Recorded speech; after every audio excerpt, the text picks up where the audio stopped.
John, we are at the Illinois Welcome Center, just off the I-80 bridge, which is overlooking this beautiful I-80 restoration project. And here to tell us all about it is Dan Bridenstine from Living Lands and Waters. Good morning, Dan. Good morning. Tell me about when this project started and all the phases and all the work that's been going into it. All right, so about 4 months ago, this project kicked off. We ended up having local arborists come in and cut down all of the trees that were affected by the tornado a year ago.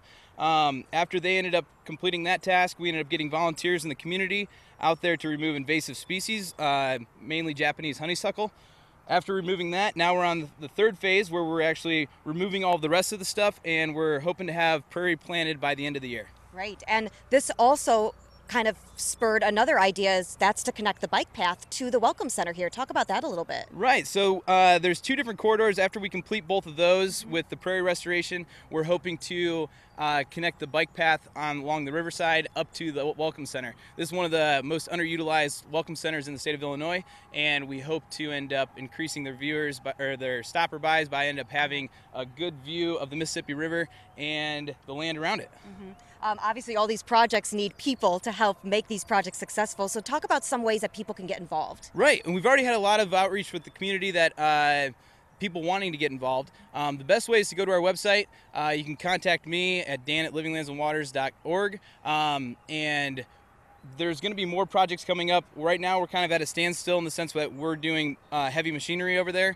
Right. But volunteers will be needed again in the fall. Great, so we'll make sure to put that all on our website. And lastly, just talk about, the mission of Living Lands and Waters. We all know about the mission, but some of the secondary missions that you guys are doing with your educational projects and getting youth involved too. Yeah, so what's really cool, we've been partnering with IJAG for the last couple of years, and getting the youth involved is a high priority on Living Lands and Waters radar, because not only are we working with the community and getting some good environmental stuff done, but we want to educate the youth and to tell them why we're doing what we're doing. What's the point of removing all these invasive species? It's choking out the natives around the area and stuff, and to get them out there firsthand is a really good thing that we're doing, and it's cool to see their before and after outlook on the area we're working. Yep. Being proactive and reactive at the same time. You got it. Dan Bridenstine, thank you so much. Coming up, we do our famous lightning round session, and we're going to talk about Dan a little bit, get to know him a little bit more, talk to him about his job and what he likes to do outside of Living Lands and Waters as well. John, back to you. All right, looking forward to it, Angie. Thanks. We're going to continue our conversation about Living Lands and Waters on our WQ80 News 8 Facebook page, so you can ask questions there too.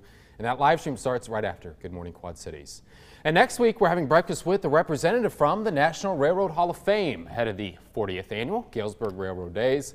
We'll be at the Grandview Restaurant off Grand Avenue, and it all starts at 5 a.m. Well, this young